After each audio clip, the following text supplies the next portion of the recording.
What's going on, guys, and welcome back to another episode of Career Mode. This is episode number 267.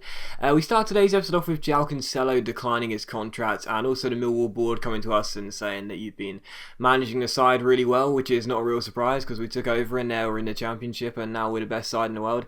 And it's always so patronising to get those emails, it really is. But we also saw a U-Score monthly report, and I have to say as well, I looked down this list of academy players. Yes, there's one or two average ones, but there are some incredible players in there, man. Seriously, that Nugent guy at the bottom looks unbelievable. I mean, really good.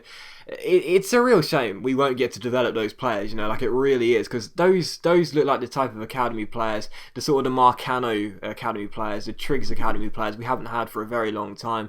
So it's a shame we'll never get to develop them, but you know, it's the last season of Career Mode. What are you going to do? But it's just a shame, like, you know, it took me so long to get really good youth players. Now I've got a load of them, and it comes in the last ever season of the series, which is quite frustrating, but that's just my luck and that's how it goes. It's my fault anyway, to be honest, because I haven't really been scouting very well this year. I do know, as you guys know as well, that scouting has been toned down a little bit, whether that's known by sort of EA developers or not, but yeah, it's a known fact that scouting has been toned down a little bit, and it's a shame really, because I haven't really done very well on it either. But you know, I'll have to try and do a little bit better next year. We can get a few more cult heroes to actually come through your academy. Here's the squad report as well, one of the final ones of the series. We are now in May, and also look at the league table as well. As you can see, we're top of the table by 6 points with 5 games to go. Arsenal are in second. They're the only side that can catch us. Spurs aren't going to catch us now. They're 13 points behind. Arsenal can catch us, but they really need to get a move on. They are 6 points behind with 5 games to go. And it's, well, you know, you'll see it in just a moment, but it's quite tight at the top. But even so, if we start to pull away now, there's no way anyone will catch us, as Ings asked for a new contract. But the first game of today's episode is against, guess who? Arsenal, away at the Emirates. So I just said it there, you probably knew it was coming, just said it there. We take on Arsenal for the first game of today's episode away at the Emirates Stadium, and this is now the biggest game of the season. You know, I thought the biggest game of the season was going to be against Spurs this year, away at White Hart Lane. Instead, Spurs have just fallen off the wagon completely and are nowhere near the top, whereas Arsenal have kept on going, they've kept on pushing, they've kept on putting the pressure on, and they are still in this title race just, but they need to win tonight. Lose this game and we open up a 9-point gap on Arsenal. However, if they win, they cut the gap to just 3 points. So it's a massive game, it's a must-win game for Arsenal. It's their biggest game of the season. Right now, it's our biggest game of the season in the league regardless, and we need to get the job done. I wanted to win this title tonight. I wanted to get it done, and obviously effectively Arsenal could still catch us, but a 9-point gap with 4 games to go would be very healthy for us indeed. So I wanted to get the job done tonight, and the first chance fell to us in the 2nd minute. Oxlade-Chamberlain's Rabona cross was met by the half volley of Polo, but the shot took a deflection and went out for a corner. But a few minutes later, it was another chance for us. Scott Triggs, the man with no legs, finds Luke Shaw, the man with legs, down the left-hand side. Step overs around his man, crosses the ball in. Oscar Polo wins the volley but puts it wide, and what a chance that was as he got around his man but couldn't hit the target. So still 0-0, but good early chances for us, and that's what we like to see. And in the 11th minute, another chance here as Shaw finds Suso. Suso holds the ball up and gives it to Scott Triggs, you know, sort of, and Triggs plays a cross-field ball towards Brian Carrasco. Carrasco runs onto it and finds Kelvin down his right-hand side, stops the ball with a fake Rabona, then a quick little ball roll backwards, couple of step overs, crosses the ball in, and Oscar Polo does take this chance. He'd already had 2, he'd missed them both, but he gets this one into the back of the net with the header, thanks to some lovely skill and a great cross by Kelvin down the right flank. It's Arsenal 0, Millwall 1, and as things stand, we are going to take that 9-point gap come the end of the game. And as I said, I really wanted to get the job done in this game. You know, I mean, obviously losing the game isn't disastrous on its own. The draw is still very good,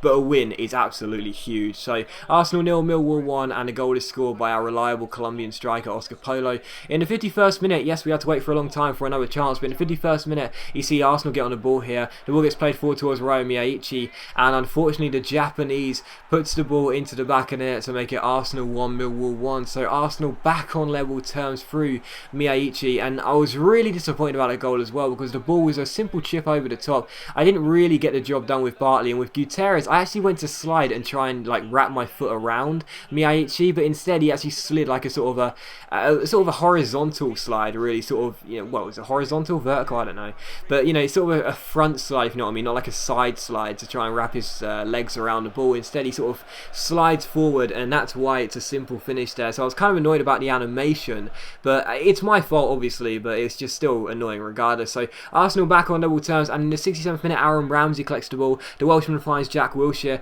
Wilshere plays a great ball into Lacadia, and unfortunately for us, Arsenal take the lead and turn the game on its head. And again, it's a really scrappy goal to concede, to be honest, because the defending was really poor. It's not like I had chances to get the ball away or anything, but my sort of contain wasn't really working there. I sort of hesitated with Gutierrez, I didn't get close enough with Kevin Bartley, and unfortunately for us, Lacadia punishes us. So it's poor defending, really. The situation could have been avoided had I stuck tighter to my man, just like the first goal, really. I didn't stick tight enough to the runners, and because of that, Arsenal make me pay. Lacadia makes it Arsenal 2, Millwall 1, and in a game they simply had to win, they were now in front in. So Arsenal 2, Millwall 1, and in the 82nd minute, a great chance for Arsenal again. The cross is played into the area, but Butland makes a brilliant save and gets up quickly to deny Lacadia as well. So a couple of great saves by Butland, and from that we throw the ball out to Escalainen, who collects the ball and gives it to Sterling here. Sterling offloads it to the Ox against his former club, down the left-hand side, takes on Carl Jenkinson, beats him with the fake shot, finds Escalainen,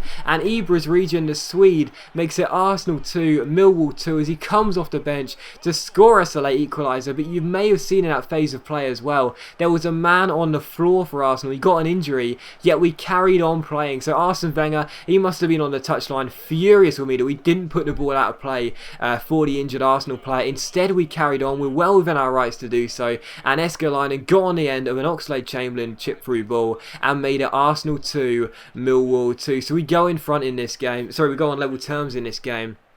However, in the 88th minute, Bruno finds Lacadia, who got Arsenal's second goal. He finds Aaron Ramsey, who plays it into Jack Wilshere. Carrasco can't get there, neither can Butland, and Jack Wilshere makes it Arsenal 3, Millwall 2. So late drama here at the Emirates, as Arsenal do grab themselves the winning goal after all. It comes through Jack Wilshere, and I was absolutely livid, man. Seriously, we'd done so well to get ourselves back on level terms, and then we throw it away just a few minutes later. That was literally the next chance, and we threw it away.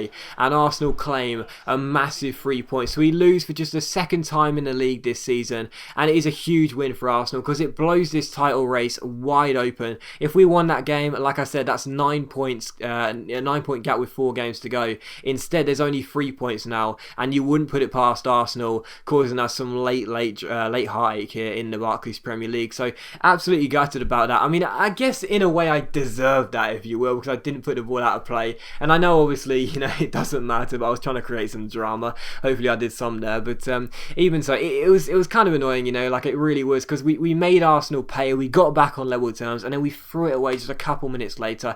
It is my fault. My defending in that game was atrocious. I mean, to ship 3 goals is really poor, you know, considering how well we've done this year. That was a really poor game defensively from my point of view, but still, as you can see, Arsenal did win their game. It's our game in hand here against Norwich, but they played just before us. They won that game, which means they are on level terms with us here in the Barclays Premier League. Of course, we've got this game in hand, but we are still top as well through goal difference. So Arsenal have done exactly what they set out to do, so, and that was level the league table on points. And in this game against Norwich, well, we needed to pull away. We needed to get that 3-point gap back, but Norwich came flying out of the traps in this game and looked very strong. If it wasn't for a couple of great saves by our Portuguese goalkeeper Anthony Lopez, we would have been behind here at the Den. Thankfully, he kept the score at 0-0, and it was still scoreless. But in the 20th minute, a great chance here. Suso collects the ball and finds Malanda, flicks it onto him, and the Belgian plays a brilliant through ball into Suso, back to the Spaniard, who makes it Millwall 1, Norwich 0. So that was a really nice goal, I got to be honest. Great ball through by Malanda, back into Suso after he got the ball off the Spaniard, and it was Suso who finished it. So Millwall 1, Norwich 1, and we go in front in this game. And, you know, if it was unacceptable losing against Arsenal, you know, failing to get a win in this game was highly unacceptable. We had to get the points, and thankfully we were in front in this game. And in the 24th minute, John Johannesson goes on a bit of a run down the right hand side. Some nice skill by Anderson, keeps on going, nice cross into the centre, but Escalainen, who came off the bench to score against Arsenal, couldn't head the ball in, and the score is still 1-0.